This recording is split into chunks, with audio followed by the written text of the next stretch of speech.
with Jon Impemba and James Grande.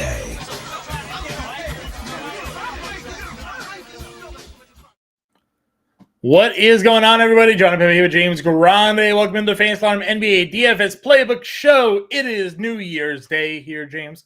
Got a nice full NBA DFS slate for us. 6 games on tonight's main slate because DraftKings has decided to remove the 10 p.m. games from the contests.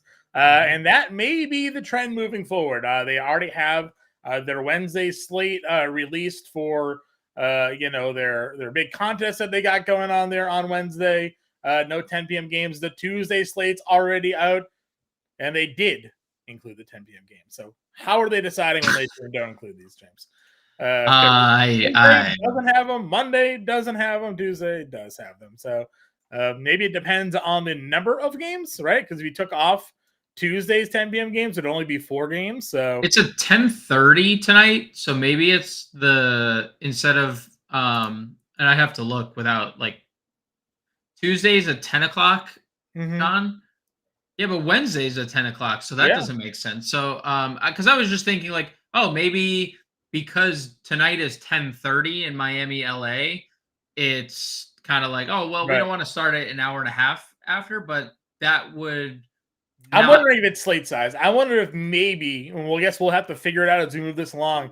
If 4 games is a cutoff, right? They don't want 4-game main slate, so they include the 10 p.m. games for the 6 games and make it that way, right? Because tonight's 6 games, they cut it off. Games, yep. And we'll see Friday. I mean, there's 14 games on Friday, so maybe they don't want it too big. Right. And again, we talk about it. They have 3 on Friday. They can have a 3-game 10 p.m. slate, and that's benefits them tremendously. So who knows? There's no we don't know what the method to the madness is. There might be just testing things, and we just can't, as DFS players, we can't do anything about it. Yeah, we're literally just out there begging. We're just gonna play. Yeah, we're just gonna play. Yeah, I'll play what they have out there. So for today, we got 6 games on the main slate. Des already in chat. Happy New Year to you, my good sir. The Prince also in the chat and on time. Maybe that's his New Year's resolution. Well, we were late, so would he be on time if we weren't late? That's fair. We were 2 minutes late. The Prince is here on time today. Love it. Love you guys. Love all the support. If you haven't already tossed a like into the chat, please go ahead and do so. Feel free to share today's stream as well. Get the word out that we're here doing this for all of you because we love the NBA, we love DFS, and we love breaking down these slates. We love getting your guys screenshots of all your wins in our Discord and all that other awesome stuff as well. Highlights of today's slate, James. You were on the playbook, obviously, this afternoon. We got word that Kevin Durant is not going to play today. So that opens up some things potentially in Phoenix, who Eric Gordon, I think, is also questionable to play today as well. So, could be down a couple of rotation players there. We have the Toronto Raptors, who will have Emmanuel Quickley and RJ Barrett available to them. Now, we don't have an official starting lineup for them yet, but we could very well see both. We could see none. We could see one or the other in the starting lineups here this evening. They have a really good matchup against the Cleveland Cavaliers. We already got the let them know tweet, so we know Donovan Mitchell will be in the lineup tonight. Jared Allen has been an absolute monster the last couple of games, so that should be a pretty fun one. But it's all focus on the Pacers and the Bucks, currently sitting at 261.5 that I see here for a game total. It'll be very interesting to see where the rostership updates go as we move along throughout the day and where people decide to build their lineups around, my friend. Yeah, 261.5 is not too bad. Not too bad. It's a pretty solid number. And it's funny, John. We talk about this all the time. Every time we have a game like this, particular Indiana, Milwaukee, not this, but this total. We go to ownership. We look at ownership. We're like, this seems oddly low for a game with, and that isn't really happening today. I mean, if you look at Indiana, that's the main source of the value today, where people just gravitating towards Indiana. But no one's playing Haliburton. Giannis's ownership has definitely come up. No one's playing Lillard. I guess there's some leverage pieces in this 260 total that you could, can still have. Yeah. I do think there's some interesting things going on. Obviously, the Durant news changes a lot. It does. I don't know what it changes outside like their core players because we've tried this carousel with like their secondary and third pieces and they all just eat into each other and you never could tell like even if someone starts is Chimezi Metu going to come off the bench and have 25 and 15, right? Or Yeah. is Nasir Little going to now that he's cleared is he going to like it's really hard to project those secondary pieces. So you really just look at the main guys. But I think there's interesting parts. Obviously, Houston is a major talking point tonight because we did the show last night. Yeah. Jabari Smith was like showed up in the injury report as questionable. And I think that's like kind of crazy because his ankle sprain looked terrible. Yeah. The fact that he's questionable is kind of concerning for us. Like if we wanted to get to Houston in general, not to say you can't play them in overall, but like Right. I'm not playing Jalen Green if Jabari Smith is there and Sure. if Tari Easton's healthy. And I'm not really as invested in Houston. Great matchup, yes. But we've seen this before where, Eason and Smith and Şengün and like they eat into each other at times. And we've seen Jayshawn Tate starting. So it's like, will Tari Eason just simply, if he plays, will he simply cut into Smith and Şengün? So I think that's a big talking point. Dallas obviously saw all three questionable tags in Luka Doncic, Kyrie Irving, and Dante Exum at shoot around this morning. There's video of them like all just participating, not just like standing around having coffee. And then the Terry Rozier midday downgrade is obviously a concern because this is a brutal back-to-back for Charlotte. First leg in Denver, second leg in Minnesota, I believe, is the two back-to-backs that Charlotte has. And you never like to see – I mean, Rozier not only downgraded, he's now sick and has to play in Denver. Yeah. Like how much – if he's sick, how well is that lung capacity going to help in that thin air, right? So I think those are some of the biggest talking. Him being out will help the value a little bit because you can just play Ish Smith at 4,100. Go there. See, or Nick Smith, whatever one you want. I put that in the playbook today, which you can find at fantasyland.com. One of them tired take, one of them's the wired take, John. Yeah. One of them will start, one of them will play the minutes. I bet Ish Smith starts, but Ish Smith will definitely start. You can play either one. There's a $400 difference. But when you're on a slate where you're looking for some of that value, obviously that opens it up a bit in that matchup. And of course, we'll break down all the positions as we move across here. Scott in the chat, love having you in here today as well. Happy New Year to all of you. Ted in here popping in.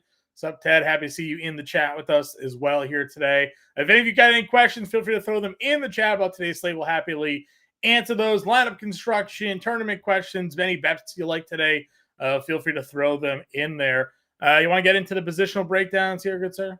I sure do. All right, let's. I guess that's technically on me to get this up here. Yep, 1 second. sure is. Yep. There we go.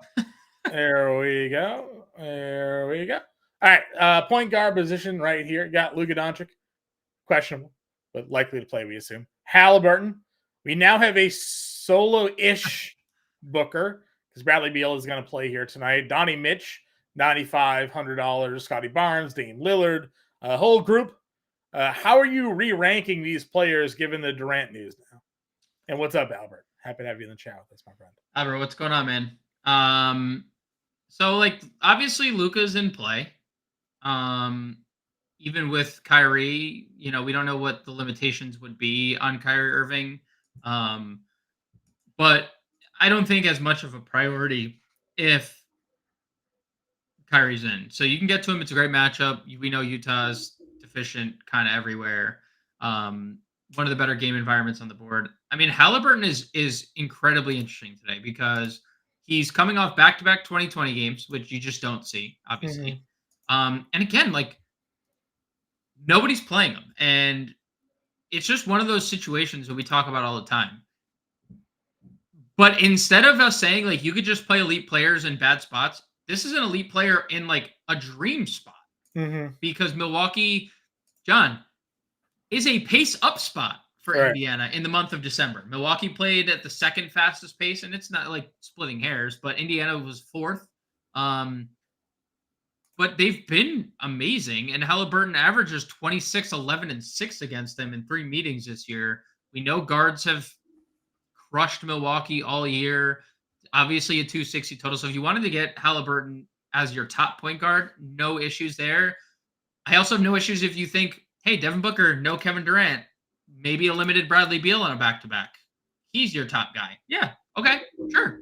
That's a fine, reasonable expectation as well. We've seen Booker, in these situations without Beal, sometimes without Durant, he is a very point Booker. And it's the same thing for Donovan Mitchell. Like, that's a Spider-Man meme if I've ever seen one. Like, Devin Booker potentially team by himself. We don't know how many minutes, if there is at all a limit on Bradley Beal. I mean, he played 34 the other day, 35. Yes, so, this is a back-to-back. So, that's my point. Like, Bradley Beal's been back for 2 games. Are they just like, is he just good? I mean, he played back-to-back 12-12, 12-13, went 27-34. I know, but and then he hurt his ankle again. Yeah. So it's like, it's kind of a situation where like Frank Vogel came out and said he has a mapped out plan for what his minutes are. Obviously on this map, they saw the back-to-back and they were like, okay, we're going to play you this amount of minutes on the front end. And then, yeah, we'll see, I guess, because he played 30 off the rip, right? Like 30 off the rip. 35 the second game he played. So I'm just saying, I think it's worth a talking point. He's the highest rostered point player on the slate right now. So yes, and I have him in the playbook. I'm not saying he's a bad play. I'm just saying there is a scenario where he's in some type of limited capacity. Like he plays 30 instead of 34, which I'm still fine with. I'm just saying. I'd be curious if maybe there would be a better case for that if like Gordon's active tonight, because Durant being out and then if you're missing Gordon as well, like they're down to like key pieces to that. I would be curious just what their limitations, like what's a limited Beal look like, 30 minutes or 25, right? Like 30. I mean, I think there's a legitimate shot like 30 is the number tonight, and I'm still good. Again, I'm still good with that. Yeah, 33% usage rate in a 70-minute sample size without Durant and Gordon, without Durant on the floor this year. So yeah, it's a great play. I'm just also floating out the idea that this is the second or third time that he's returned from injury. They've rushed him back to minutes, and then he's re-aggravated either the back or the ankle. Like this, it's happened twice now. Yeah.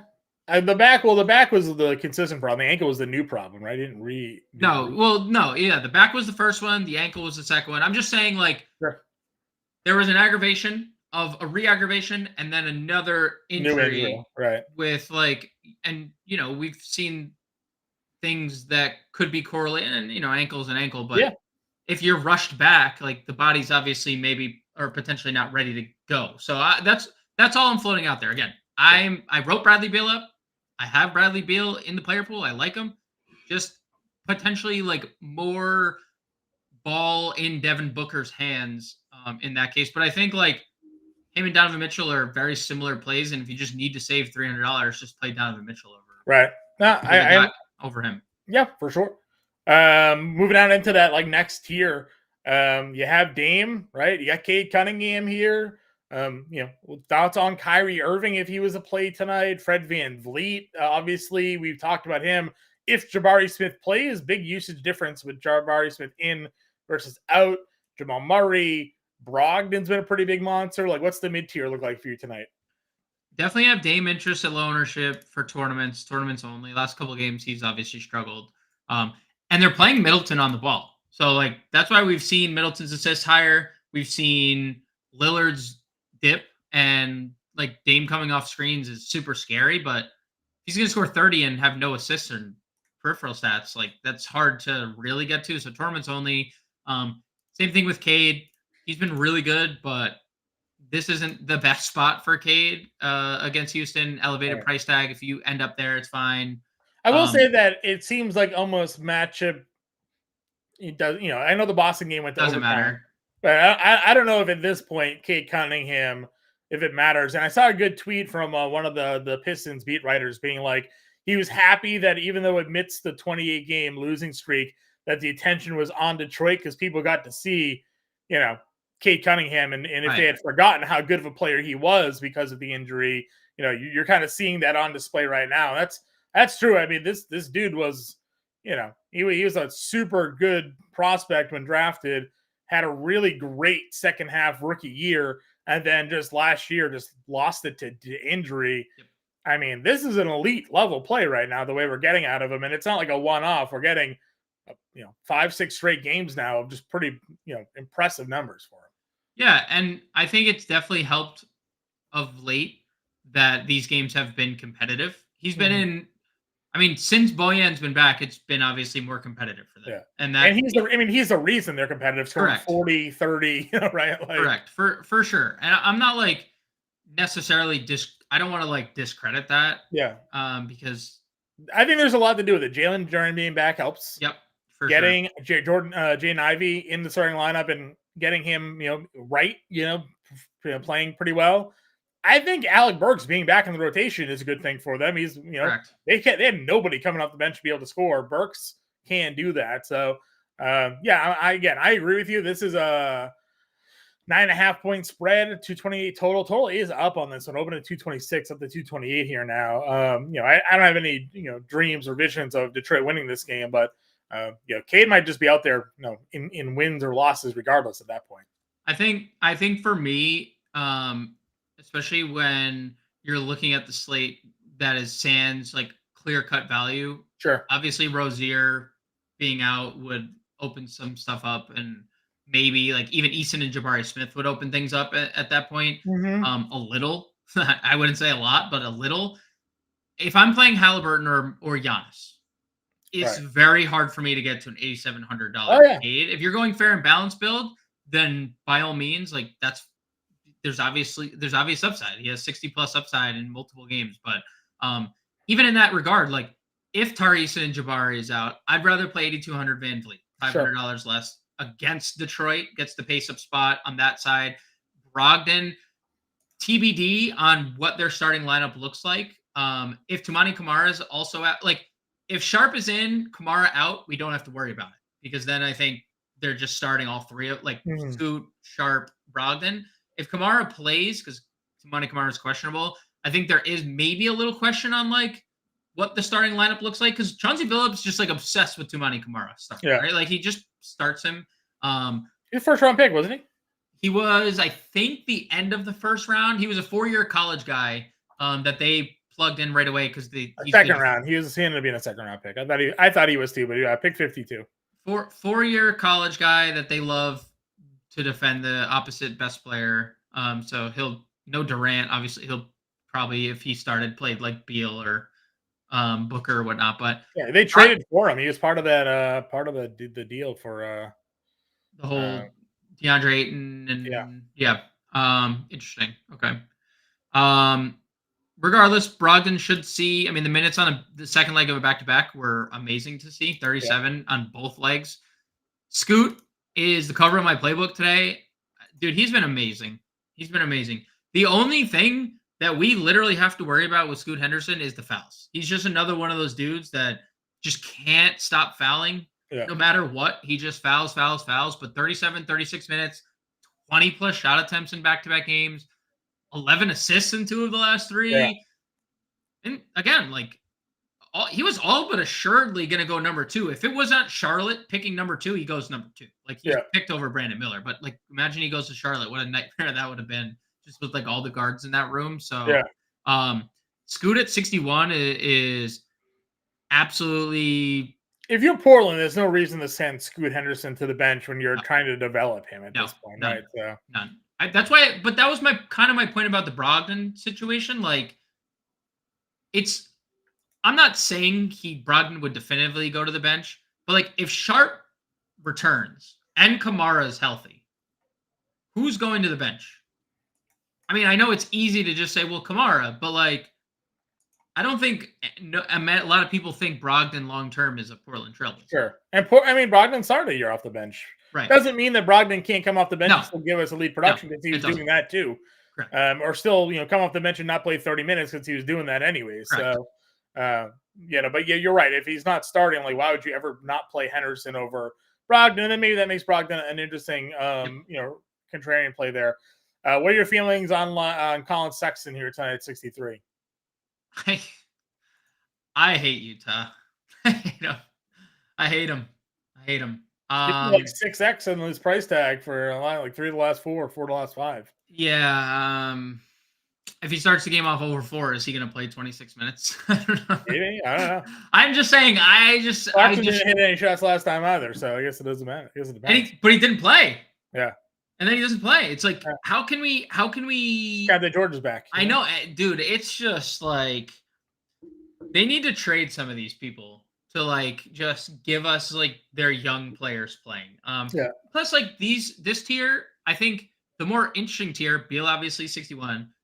It's the guy you have on the screen because second highest rostered player on the slate right now. So there is a very high probability that he's starting, right? Mm-hmm.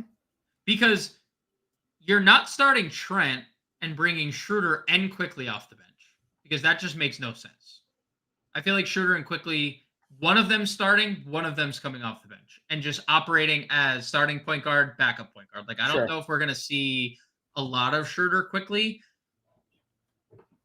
And then, like, you just traded one of your best players to get him. Like, Barrett, easy. I feel like Barrett's an easy. You know what the actual starting lineup probably ends up being, right?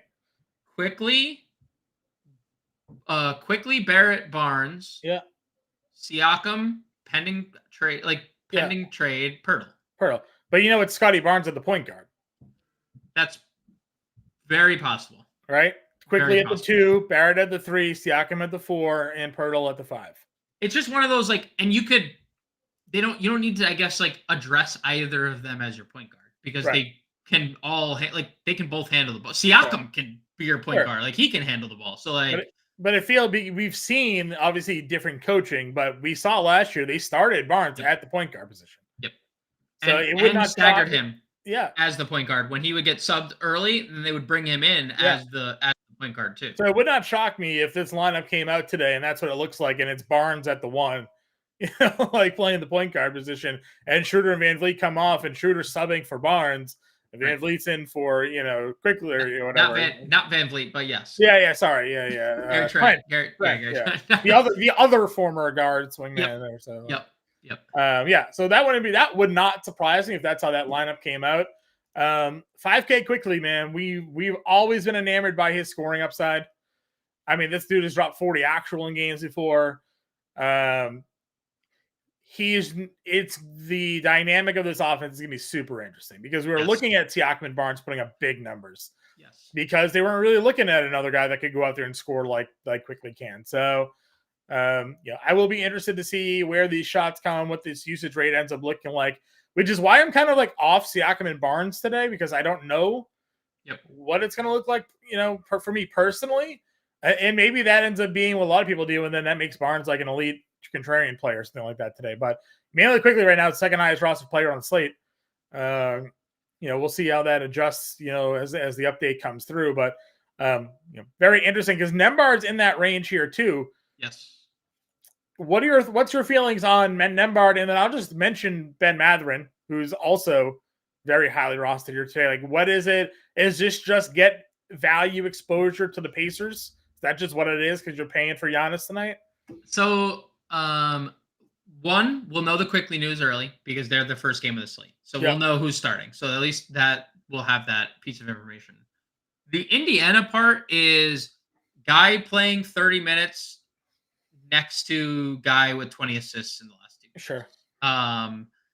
He has obviously kind of a low floor when you look at that Chicago game. The other 3 games surrounding, he's played 30 minutes, and that's obviously been great for him. Mm-hmm. I'm like, so he doesn't, and we've seen this, right? He doesn't actually have like great numbers playing with Tyrese Haliburton, which I think is something worth noting. He's a 0.8 fantasy point per minute guy with Tyrese Haliburton on the floor. Like, I would rather play Mathurin for cheaper, who also has better eligibility. Sure. I pretty much, in my mind, have played out how this game's going to happen. And here's what's going to happen, okay? And I'm going to tell you, this is how I think it's going to go. Obviously, this is just me trying to like assess game flow. Jalen Smith is starting at power forward. What do we know about Jalen Smith? He goes into every game with 3 fouls. He is guarding Giannis tonight. Most likely. I don't think that they can get away with putting Jalen Smith on anything else. Right. Indiana, like starting, like he can't play Middleton. He can't run around Malik Beasley. No. Right? Who's going to just hang around the perimeter. Giannis I mean, you could have him play with Brolo and have Turner guard Giannis. I'm skeptical that the foul trouble isn't hot and heavy in this game. Sure. Where we have a scenario where we just have a lot of wings on the floor for Indiana. You talk about Giannis took 32 free throws last time they played this team. Twice he's taken 20 plus. This wasn't like an aberration. Like this is just what and now he's mad. And now he's going to take all the balls home with him after the game and put them on a mantle, take a picture with them, say, haha, now you can't take my game ball anymore. There's beef here too. Like, let's not forget, like they stole his 60 ball, right?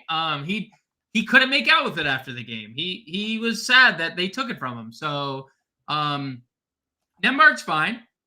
5,300. I wrote him up. I think he's a viable value. Same thing with Mathurin. Mathurin's averaged a bunch of minutes against in Milwaukee this year. 28 minutes per game. I know one of them was really good, and the other two were mildly middling, but he's been in the rotation again, and I think this also coincides with the lineup shift that they've gone to, because they've gone to the Jalen Smith. They've kind of removed Obi Toppin from the lineup. They close with Nesmith, like they start Nesmith at the 3. They basically close with Nesmith at the 4, and that puts Nembhard, Mathurin, Hield, whoever's going well, just on the floor more. So I'm okay getting to any of these Indiana secondary pieces, really. Yeah, the Mathurin thing's interesting because he took 10 free throws in that game on 12-13 and only had 14 actual points. So, guy that gets to the line but didn't hit any other buckets. Yep. Over at shooting guard. We've talked Booker and Mitchell here already. Jalen Green, as you mentioned, if those guys are out, there's certainly some interest here. 7,200 is a bit expensive when Middleton is only $100 less coming off of back-to-back double-doubles. Thoughts on Green, if assuming guys are out, Middleton, if Shaedon Sharpe plays tonight, starts, would you have any interest there? Like, how are you looking at the middle of the shooting guard tier? Yeah, I mean, Jalen Green, very contingent on everyone else because I know Dylan Brooks isn't there, but that hasn't stopped Ime Udoka from taking him off the floor. I mean, before last game, 4 straight games under 28 minutes. Yes, there was a blowout involved in there, but still, like, he just wasn't playing defense, so Udoka was going elsewhere. But if all those guys are out, I think Jalen Green is a viable option. No one really safer than Chris Middleton right now if he's going to play. And I mentioned the thing about the off ball. They took Cam Payne, John, and played him 5 minutes last game because they just played Middleton as the point guard. Yeah, the assist numbers, right? Yeah. So on Sleeper tonight, I took over 1.5 assists for Middleton, and I had an over 2 in the first quarter. Rather, first quarter assist for Middleton over 1.5, and I had a 2.1x multiplier on it. Like, guys had double-digit assists. He's gone over this total in each of the last 2 quarters. I mean, I understand first quarter props are always super risky, but I saw the 2x multiplier on it. I was like, I don't know if sleepers realize what this guy's doing right now. So. Right. And especially, like, if we assume that Giannis continues to score 50 a game against Indiana, I mean, I know Giannis going downhill is as good as it gets, like, in ISO, but how many of those are going to be lobs from Middleton? ISO, pick and roll with Middleton, pick and pop with Middleton. Like, that, they're putting the ball in his hands, and Dame is playing off the ball. So I think Chris Middleton is as good as it gets at 71. I still lean Middleton over Green, truthfully, even if those guys are out. I understand getting to Green, but, like, the minutes are all the way back for Chris Middleton. And the one thing that you and I keep harping on every single show, podcast or live stream, he's a $75,000 to $8,000 player that they're just not adjusting the price, even basically at full minutes. Like 32 plus minutes in 4 straight games. Looks great in all of them. Like 50-point ceiling in this span. So Chris Middleton, as safe as it gets. Shaden Sharp, I'm okay with it. He doesn't have Anthony Simons taking shots away from him, but he has Scoot Henderson now taking shots away from him. So I'd probably stay away from Sharp if he plays. One of the prop picks I did for RT Sports today was Brandon Miller over 15.5 actual points. The midday downgrade for Terry Rozier. I thought it was significant here. If he end up being ruled out, he's playing a lot of minutes. He's taking a lot of shots. He's actually scoring the ball pretty well right now. What are your thoughts on Miller if Rozier's out tonight at 6,200? I'm assuming if there's no Terry Rozier, this game's not competitive. But as we've seen, the games haven't been competitive lately, and we've talked about all year. He's going to play 30, right? He's going to get you 30. It just depends on from there. Is it like competitive into the fourth where he plays 35, 30, 33, 35?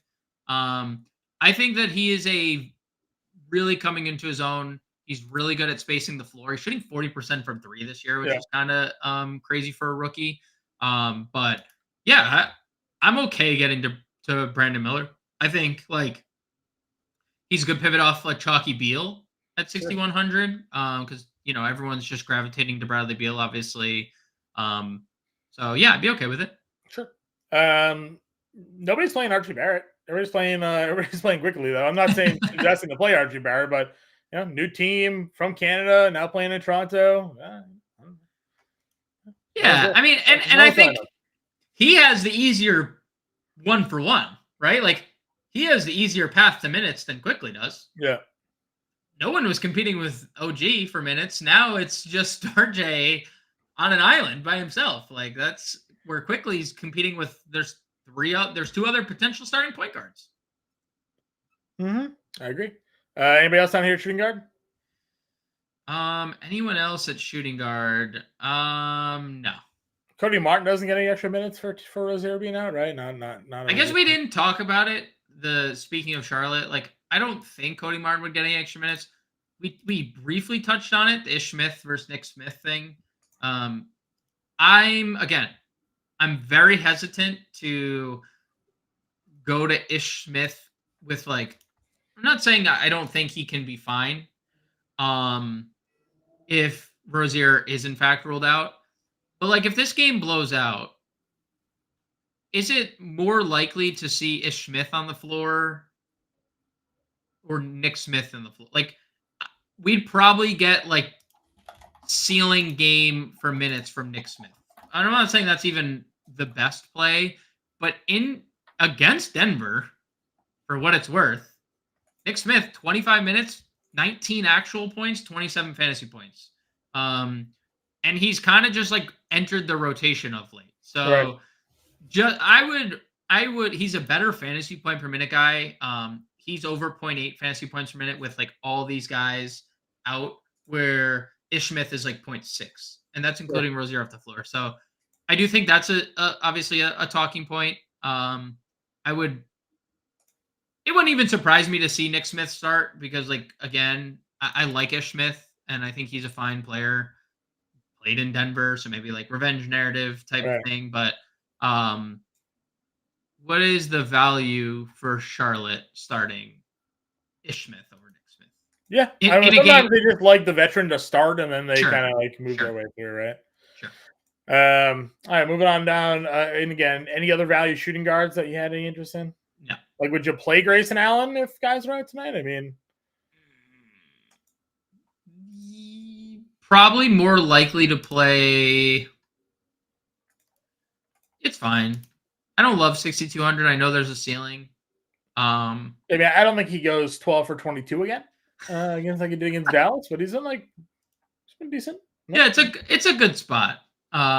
It's a good spot. He's obviously like, if there's no Gordon, he's still like 4th in the pecking order technically. Like because there's still Beal, there's still Booker, there's still Nurk. So, but yeah, I mean, more interest. Again, I don't think outside of Grayson Allen, I'd have much interest in anyone because it's just too hard to Sure. predict who's starting, who's playing, who's like actually in the rotation. Like they don't even know. The Vogel's in real time figuring out who his best bench members are. Right. Right. Moving on over to small forward again. There is Scotty Barnes here. He is $9,000. You have Lauri Markkanen at $8K, which feels pretty nice. Then we had talked Middleton already. MPJ. How you breaking down top tier small forward? Bowers, I do think quickly 6,500 is priced out. I did not include him in my player pool on FanDuel over there. Just on DraftKings at 5K. So I don't like the 65. Also, Happy New Year to you, Faisal. Shout out to you. Always tuning in and always he's always tweeting me about Kobe White. This guy loves Kobe White. And then the Prince got Trent on RotoWire. Okay, well, sometimes those are just based off previous game starting lineups. I know that's how some providers do that. So I guess we'll see. But I mean, it very well could be. Like it very well could just go and have those guys out there. But we'll have to wait and see. Small forward Barnes. I'm kind of with you. Kind of wait and see. There's obviously a ceiling if you want to get to the ceiling. By all means, he's playing big minutes, taking a lot of shots, actually making threes. Peripheral stats are always great for Scotty.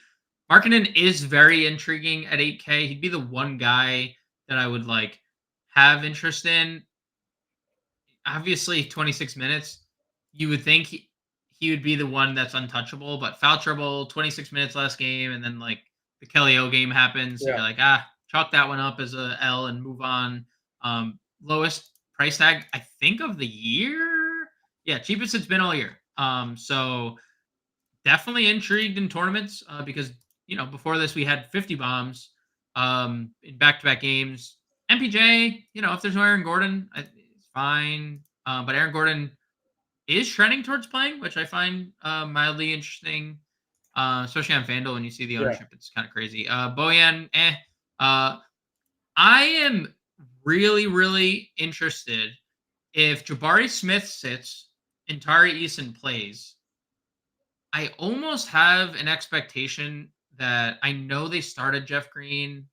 I know they said there was like some type of limit on the 25. I feel like we'd get ceiling Eason minutes knowing that there's not a back-to-back. And that's really good in a scenario where he gets to face Detroit. Mm-hmm. So I would have a ton of interest. He'd probably be my favorite Rocket if Jabari Smith were to be out. Yeah, I can get there. I mean, we know what he can be for fantasy point per minute, man. So no arguments too much for me there. A lot of the position is everyone we've already talked about here. We do have Nesmith. Yes. At $5,100. Is that what you'd go to next? You mean the guy shooting 48% from three-point land this year? And always could shoot when Boston drafted. Always could shoot. And he's very, very good defensively.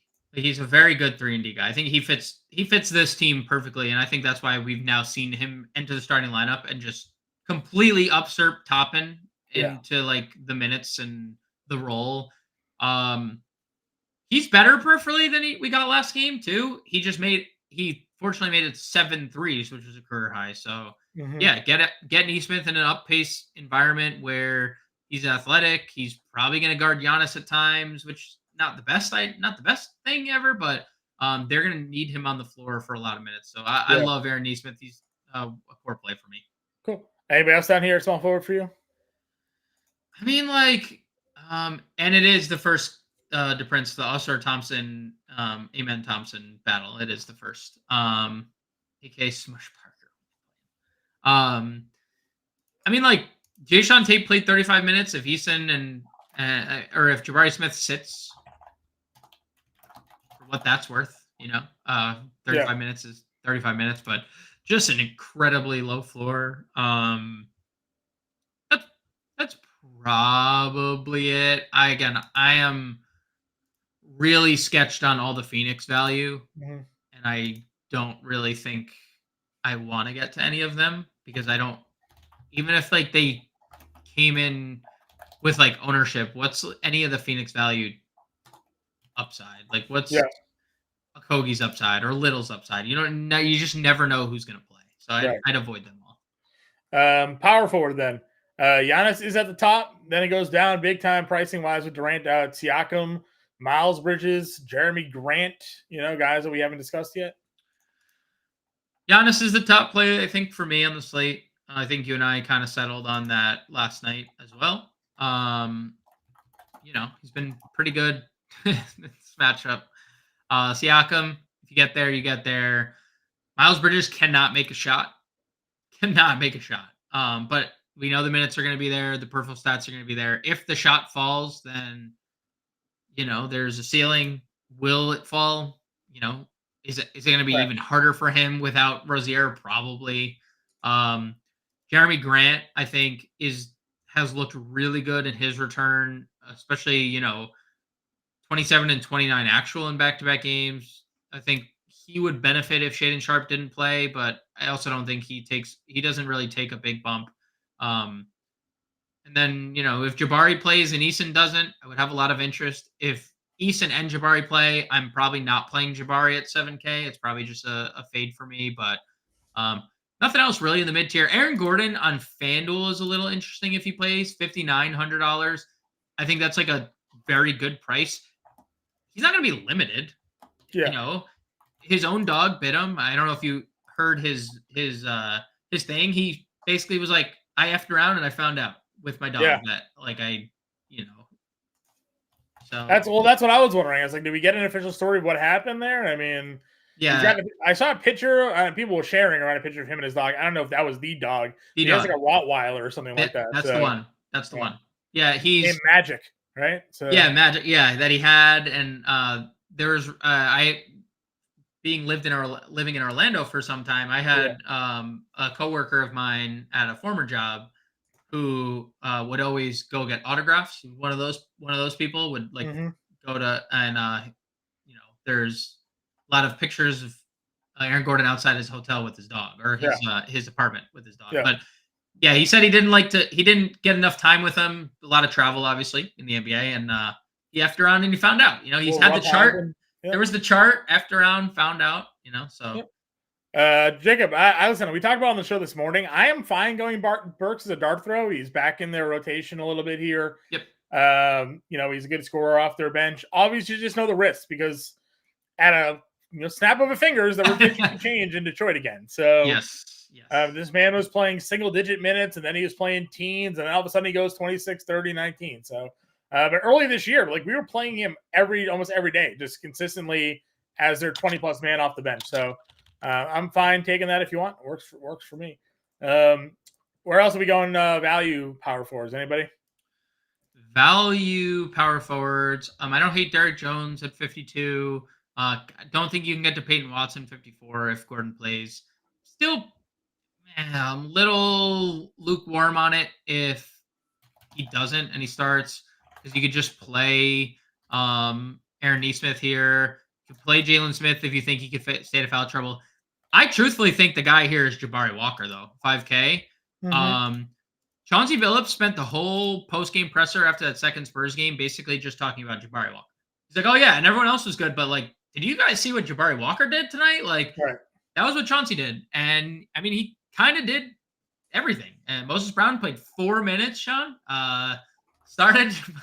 Played 4 minutes, and they just went small with Jabari Walker. And can they do that tonight? TBD, because Nurk is a big boy, but they're going to try. And, they did it the first time around. Wemby's a big boy, too. Wemby's a massive boy. He's, the biggest of them. So I think Jabari Walker's the guy here. Just needs to stay out of some foul trouble. But he has scoring upside. He can space the floor, and he's a good rebounder. So I would say Jones, Jalen Smith, if you think that, we could see a ceiling in minutes. He doesn't close, but he is a good fantasy point per minute guy. And Jabari Walker are the three. I guess Chimezie Metu maybe starts. Maybe he's earned the starting position, right? Because Phoenix is playing a super small rotation. Who do you think starts for Durant, if you had to guess? I honestly have no idea. I don't even know. They've gone too many different directions. There's so many directions. Dude, there's so many. And they played nobody yesterday. They played. This rotation was 6 guys. they played Eric Gordon. Their starters all played 33. Gordon played 30. Matu played 17. Okogie played 7. Azubuike played 8. Yeah. That was it. So no Durant, 39 minutes last night. Matu seems like the likely starter. Sure. In that case, maybe at 49. But like, I would and even rather if he starts, there's no guarantee that he plays the whole game. And if he doesn't start, there's no guarantee he doesn't go play 30 minutes. So right. And you could just play Jabari Walker for $100 more. Reith is doubtful. Yeah. Ayton's out. Like, they're gonna small ball Jabari Walker again for all the minutes. So. Which would be a pretty interesting matchup for Yusuf Nurkic as we work our way over to center. Wait. One more. All right. What? I'm just gonna ask this question. How many minutes does Kevin Knox play tonight? It's the same starting lineup. Why wouldn't he play 30? I'm just asking. I mean, you've talked about it with Alec Burks, right? Like, yeah, but Burks isn't playing power forward. But it's just a fluid situation. We saw Ausar Thompson playing 30 minutes, and then Ausar Thompson just doesn't. I mean, if Knox is starting, I assume he gets the minutes. Like, because when he has started this year, that's kind of been what he's been. So 25 to 30 for Knox. It's not my favorite matchup for him, so I wouldn't even really play him. So okay. Center, Jokic is here. Şengün, Allen's been a monster. Nurkic now a bit more interesting. I wish he was cheaper though. I mean, we got the back-to-back bump, I guess, on use of Nurkic here. 7,400 from the 69 he was yesterday. Nice. Yeah, Jokic, hard. I don't know if Jokic was playing the fourth quarter here. So like, I mean, I said this yesterday. Like, I don't even think I would play Jokic. So I mean, if like Charlotte Miracle legacy games this close, do you think Jokic has like 70 against Nick Richards? And I could see that. But I don't rank him. I wouldn't play him over like Giannis or Haliburton or even Booker or Mitchell. He'd be kind of like top 5, but at the end of that top 5. Especially when you can save 1,500 potentially for Şengün, who might not have Jabari Smith. Jared Allen, literally Donovan Mitchell and him, it's running through both those guys. Jared Allen has 6+ assists in 3 straight games. I don't know what's going on, but that's elite. And the scoring, I mean, we've never seen. I mean, is this not? I mean, I've been watching all these games, but could they not just be playing pick and roll game? Like, Yep. Throw up high to Allen, and he's thrown back to Donovan Mitchell, right? Like, well, it's pick and roll, and it's just like using him as like the hub, right? Like a lot of teams, like Jokic and Şengün, and like you just work off that because I mean, dude, 30 and 24 and 6 assists and captain. What the hell's going on? His fantasy point prop on PrizePicks is only 39 today, and I'm just like, that feels like a trap number because he's been dominating that line the last couple of games here. So yeah, and like for DFS, like my problem with Allen is he's 79, and you just mentioned Nurkic, 74, $500 cheaper. Also coming off back-to-back really good games. Now there's no Durant, questionable Eric Gordon, Bradley Beal on a back-to-back. There's Miles Turner, who's looked really, really good, 69. Jalen Duren has been freaking like beginning of the season. Jalen Duren, for $6,700. Who, point per dollar might be better than Jared Allen if he stays at I mean, I would say the biggest flaw Houston has defensively is Alperen Şengün.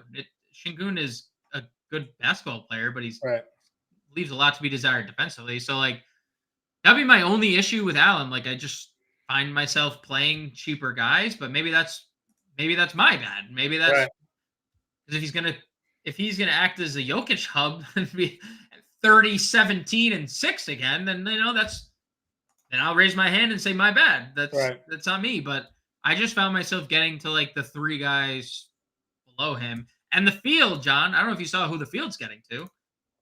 Brook Lopez. Everyone's playing Brook Lopez. And like, I get it. He's good. Good basketball player. Brook Lopez. A lot of block upside. 10 rebounds is kind of a bit not going to happen again. Sure. In my opinion. That's the first time it's happened all year. I don't really have an opinion on Jaden Ivey. 6,200. In Houston. Minutes were fine. 5 shots stunk, but he took 12 free throws. 6,200 is priced out for me. Yeah, especially when you can just play the Indy. You can play the Indy value or Bradley Beal for $100 cheaper. Yeah. The Lopez thing's fine. The blocks are elite. Stretches the floor, high pace game, high game total game. But we see like Lopez doesn't have like monster ceilings when everybody's in. So yeah, that's a little tough for me. I mean, we didn't talk Bobby Portis, so maybe you mentioned Bobby Portis. No, I didn't. But like, what he's capable of obviously doing off the bench. It's 5,800 though. Not my favorite spot. I don't know if we can trust Kelly Olynyk. The way he just had that game. I mean, what's your thoughts overall?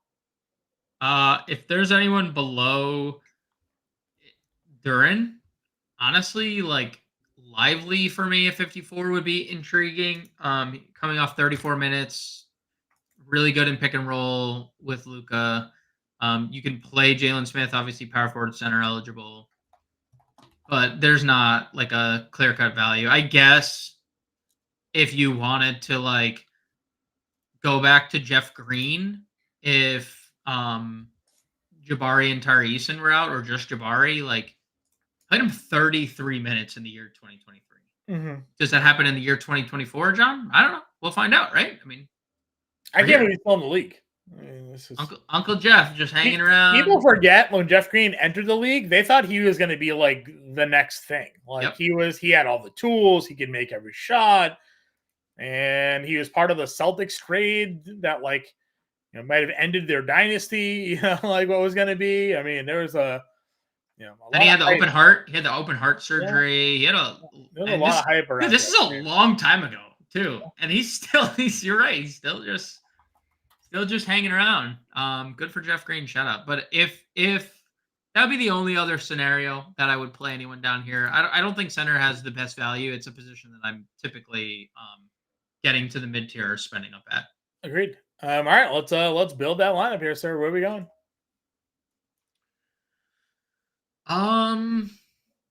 Giannis. Unless you want to do a lower in Haliburton, I think both those options are on the table. If no problem. No problem here. Okay, if we don't get value either, like I'm good starting with Mitchell or Devin Booker as well. Like, I mean, we have 55 to play. I think we can throw some guys in here to make the lineup work to get another guy. I mean, in the Indiana value, obviously, is like the clear way to do so. Like Nesmith, Matherin. I mean, quickly 5K. Quickly 5K. Beal's now 6K. You don't want to play Beal? I wrote him up. I'm good with Beal. Okay, All I was saying about the Bradley Beal thing was that there is a chance that he is limited on the back-to-back. That was all. That was the only thing. Let's see. Fine going Burks value 55 for forward and a util. I mentioned Nesmith. So 51, 58 for a util. Was there anybody down here that we even cared too much about? I guess it was Nembhard. We have too many pacers probably then. Where do you want to go? What do you want to do? I want to play Nesmith. Okay. Nesmith over Matherin or play them both? Play them both. Okay. I guess it's a 58 util if we were to leave the lineup as is. Move down off Jared Allen to like Duran or to Nurkic. 63 for a util. Be Eason, I guess. Yeah, it would be Tyrese. Play Eason regardless, really. I mean, whether those guys are in or out, we know what he's capable of doing in that lineup, right? Mm-hmm. So just an example lineup for everybody. Bradley Beal, Emmanuel Quickly, Ben Matherin, Giannis, Nurkic, Burks, Nesmith, Eason. Playbook is out as more news breaks. You know where to find us in that Discord, or you can follow us out on Twitter as well. Happy New Year to all of you. Of course, we'll be back tomorrow for the 6-game slate. Live stream 5 o'clock. Pre-show comes out in the morning. Well, pre-show technically gets released tonight and be available to you guys all overnight and into the morning. If you have any questions, find us there. Any final thoughts here, James? No, let's win. All right, let's go win. We'll talk to you all later.